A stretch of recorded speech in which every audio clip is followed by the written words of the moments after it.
The massive warships of the Nexus Dominion filled the void of space around Earth, their crystalline hulls gleaming with an otherworldly light.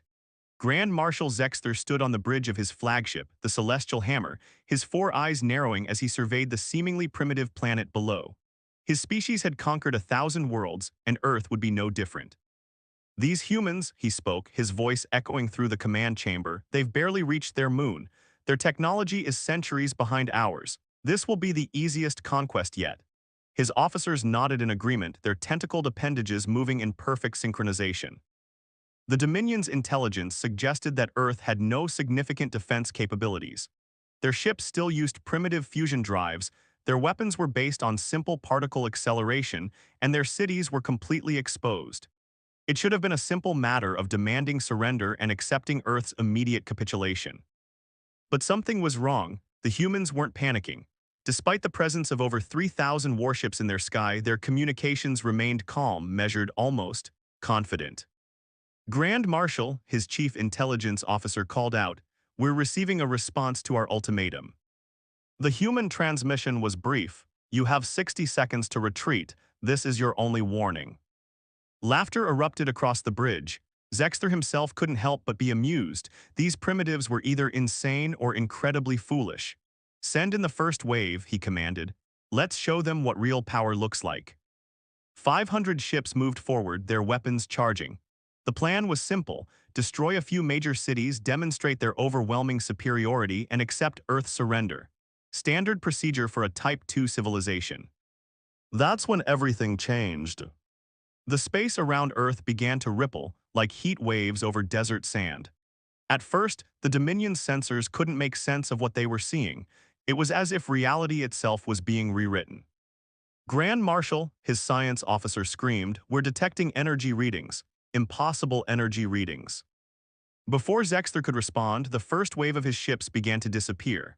Not explode, not break apart, they simply ceased to exist, leaving behind nothing but a faint purple glow. 300 ships gone in an instant. What is this?" Zexter stammered, all four of his eyes widening in horror. This wasn't supposed to be possible. Earth was primitive, weak, defenseless. Another transmission came through, this time with video. The image showed a human female, dressed in a simple military uniform. Behind her stood what appeared to be a massive machine, pulsing with an energy that made the Dominion's sensors shriek in protest. "We tried to warn you," she spoke calmly. "Humanity has spent the last century preparing for this moment. While we let the galaxy think we were primitive, we were actually developing technologies that your kind couldn't even imagine." The remaining ships of the first wave were now trying to retreat, but it was too late. Whatever the humans had created, it was spreading through space like a wave of pure entropy, erasing Dominion ships from existence.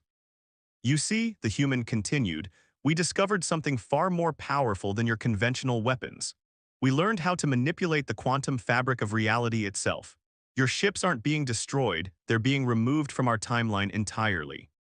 Zexter watched in mounting horror as his mighty armada began to crumble. The humans weren't just defending themselves, they were demonstrating power on a scale that shouldn't have been possible for any civilization. "Retreat," he bellowed, but the command came too late. The purple wave was expanding exponentially, catching ship after ship in its otherworldly embrace. The mighty Celestial Hammer, pride of the Dominion fleet, began to fade from existence. In his final moments before his flagship disappeared, Zexter realized the terrible truth. Earth hadn't been defenseless, they had been waiting. Waiting for someone to make the fatal mistake of attacking them, waiting to reveal what they had become. The news spread across the galaxy like wildfire.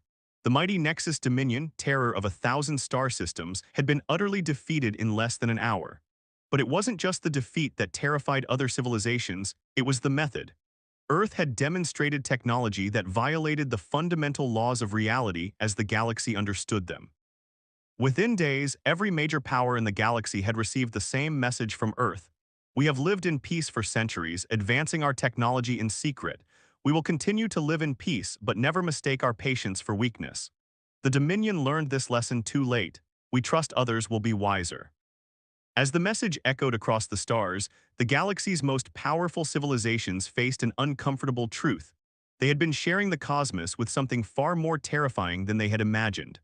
Earth wasn't just another world to be conquered, It was a sleeping giant that had finally opened its eyes. The Grand Council of the Galactic Confederation convened in an emergency session, their massive chamber on Centauri Prime filled with representatives from over 500 civilizations.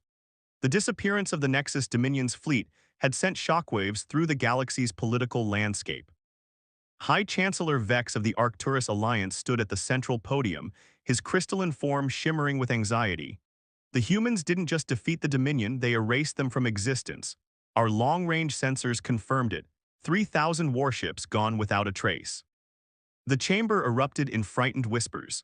On the main display, footage from the battle played on repeat, the strange purple wave, the disappearing ships, the calm human transmission that followed. It was like watching a nightmare unfold in real time. What do we really know about their capabilities? Asked Representative Cathor of the mining worlds, their mechanical body whirring with stress. If they can manipulate reality itself, what's stopping them from doing this to any of our worlds? Before anyone could respond, the chamber's advanced AI announced an incoming transmission. The display shifted, showing a human diplomatic vessel approaching Centauri Prime. The ship was small, unassuming, almost primitive-looking, but after what happened to the Dominion, no one dared underestimate it.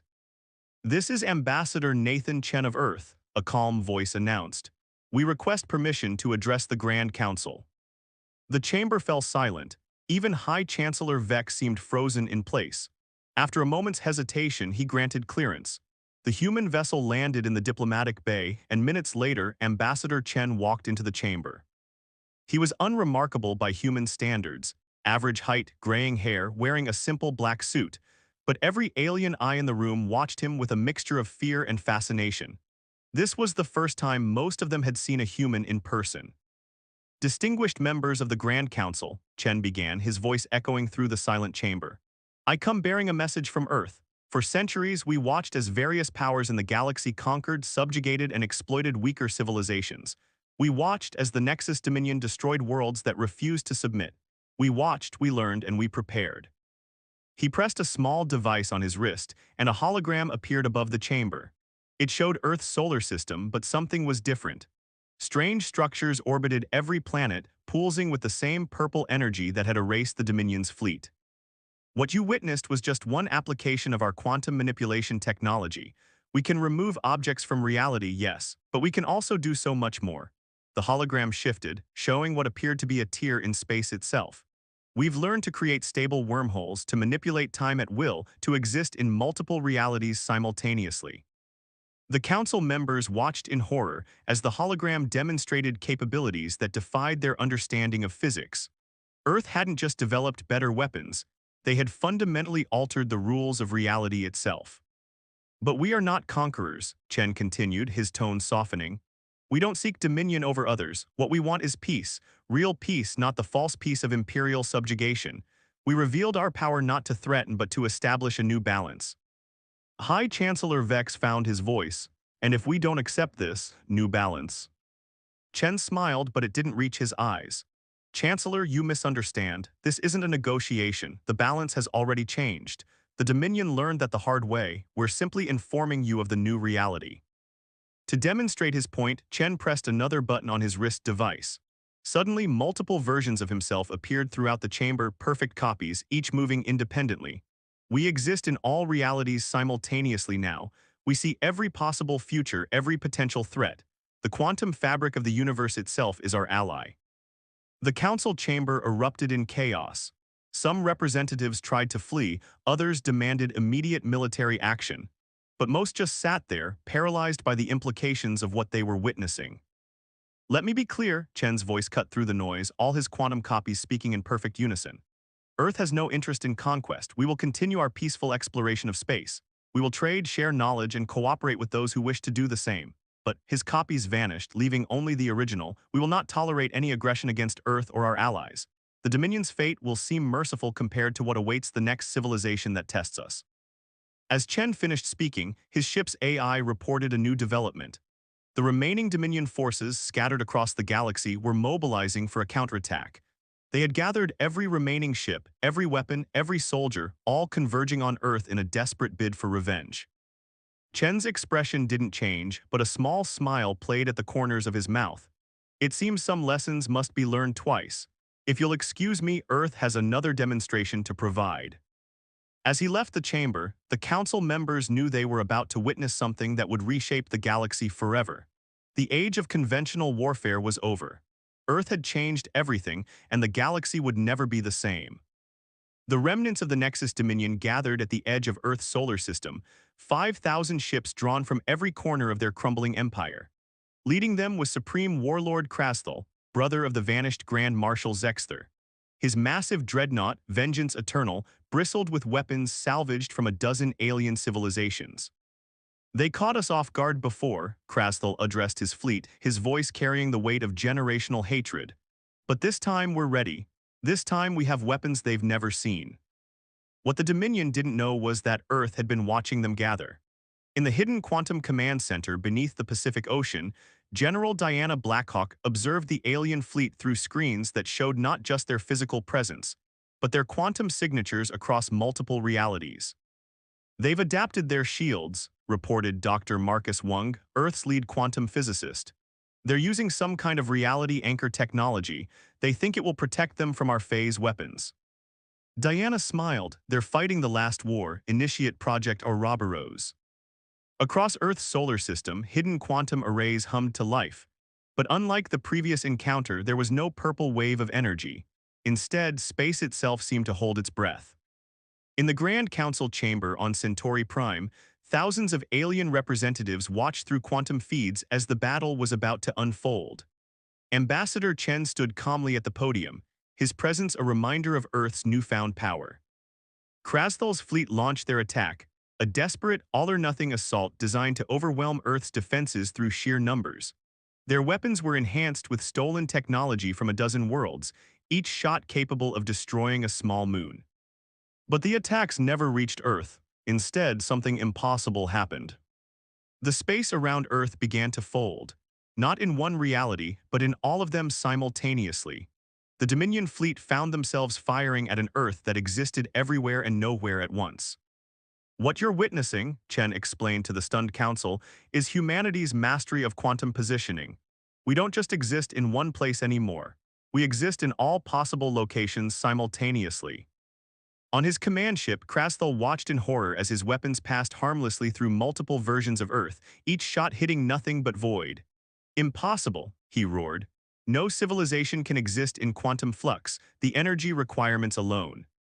His words were cut short as reality itself seemed to invert. The space around his fleet began to crystallize, but not with ice or matter, with time itself. You thought our previous demonstration was terrifying, Diana's voice echoed through every ship in the Dominion fleet. That was just us removing objects from space. Now let us show you what happens when we remove you from time itself. The crystallization spread rapidly, each crystal containing a different moment in time. Some showed the Dominion ships as they were now, others as they had been centuries ago, and still others as they would be millennia in the future. The fleet was being scattered not just through space, but through time itself. The quantum fabric of reality isn't just a tool for us anymore, Diana continued, her voice carrying an almost gentle tone. It's become an extension of human consciousness. We don't just manipulate it, we are it. The council chamber watched in absolute silence as the Dominion fleet began to fragment across time and space. Ships didn't explode or disappear, they existed in all times at once, their crews experiencing every moment of their lives simultaneously. It was a fate worse than mere erasure from reality. Your weapons can't hurt what exists everywhere and nowhere, Chen explained to the horrified council. Your shields can't protect against what attacks from every moment in time. This is humanity's true power. We've transcended the linear nature of existence itself. Krasthal's mighty dreadnought was the last to succumb. In his final coherent moment, he witnessed his ship existing in every state it had ever been, under construction, in battle, decaying in deep space, all at once. His consciousness stretched across eons, experiencing every possible version of his life simultaneously. The demonstration lasted less than 10 minutes. When it was over, not a single Dominion ship remained in normal spacetime. They weren't destroyed, they were distributed across the entire timeline of the universe, their consciousness trapped in an eternal moment of quantum flux. Let this be our final demonstration, Chen addressed the council, his voice heavy with the weight of what they had just witnessed. Earth doesn't want war, we don't seek conquest, but we will not tolerate threats to our existence. We have evolved beyond what you understand as reality itself. As the council members sat in stunned silence, many finally understood the true meaning of fear. The humans hadn't just developed advanced weapons, they had become something else entirely. They were no longer bound by the laws of physics or the linear progression of time. They had become masters of reality itself. The galaxy would never sleep soundly again, knowing that somewhere out there, Earth was watching, existing in all times and all places, ready to unleash powers that defied comprehension itself. The great trading hub of Omega Station hung in the void between three spiral arms of the galaxy, its massive crystalline structures housing representatives from over 10,000 civilizations. But today, the usually bustling markets were quiet. Fear had become the galaxy's primary currency. In a private chamber deep within the station, the leaders of the seven most powerful remaining empires met in secret. The Archon of the Stellar Concordat, a being of pure energy contained within an ancient mechanical shell, spoke first. 2 weeks since the humans demonstrated their power, and already the galaxy's economy is in freefall. Entire civilizations are abandoning their outer colonies, pulling back in fear of attracting Earth's attention. Queen Xlara of the Silicon Worlds, her crystalline form pulsing with worried light, projected a hologram of recent events. Look at what happened to the Vrax Consortium yesterday. They were conducting routine military exercises near their own borders, and this appeared. The hologram showed a human quantum projection materializing in the middle of the Vrax fleet. It was Dr. Marcus Wung, the same physicist who had helped orchestrate the Dominion's defeat. He simply stood there, existing in multiple quantum states simultaneously, and said one word: don't. The Vrax fleet immediately stood down, their mighty warships retreating to their homeworld like scolded children. The message was clear: even the appearance of military buildup would not be tolerated. "They're everywhere and nowhere," hissed Lord Ven of the Shadowkin Empire, his dark matter form rippling with anxiety. "Our best sensors can't track them. They exist across all timelines, all realities. How do you fight something that can simply choose which version of reality it wants to exist in?" The answer came from an unexpected source. A quantum ripple appeared in the center of their secret chamber, and Ambassador Chen stepped through, or rather multiple versions of him stepped through, each slightly different, representing different quantum possibilities. "You don't fight us," all versions of Chen spoke simultaneously. "That's the point we've been trying to make." The leaders of the seven empires recoiled, their worst fears confirmed. Even their most secure meeting wasn't truly private. Earth was always watching, always present, existing in every possible moment. "Your secret meeting is not unexpected," Chen continued, his quantum copies slowly merging into one.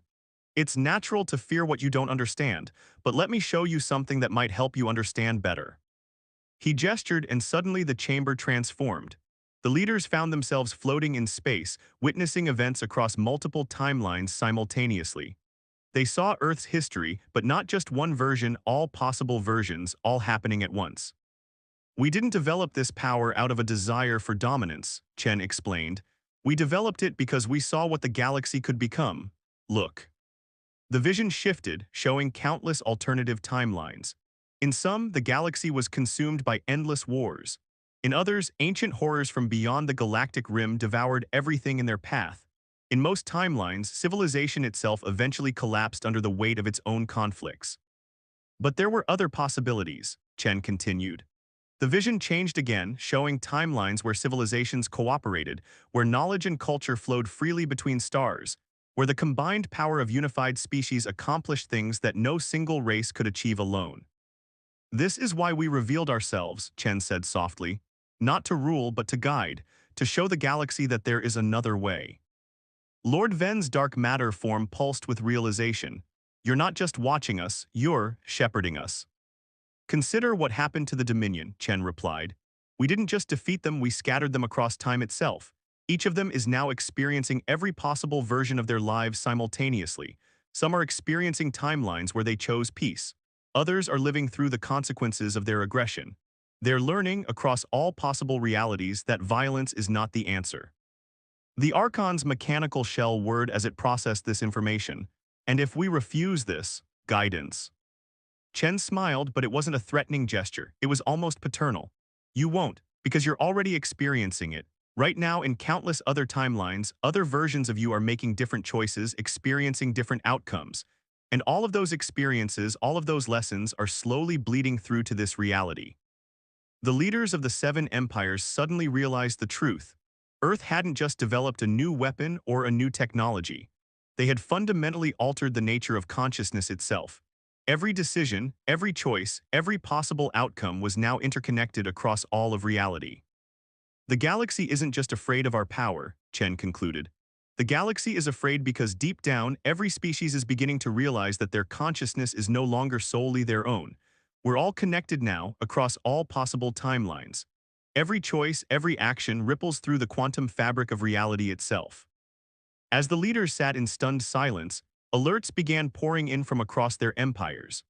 Reports of strange phenomena, of people experiencing memories from other timelines, of entire populations suddenly understanding profound truths about existence itself.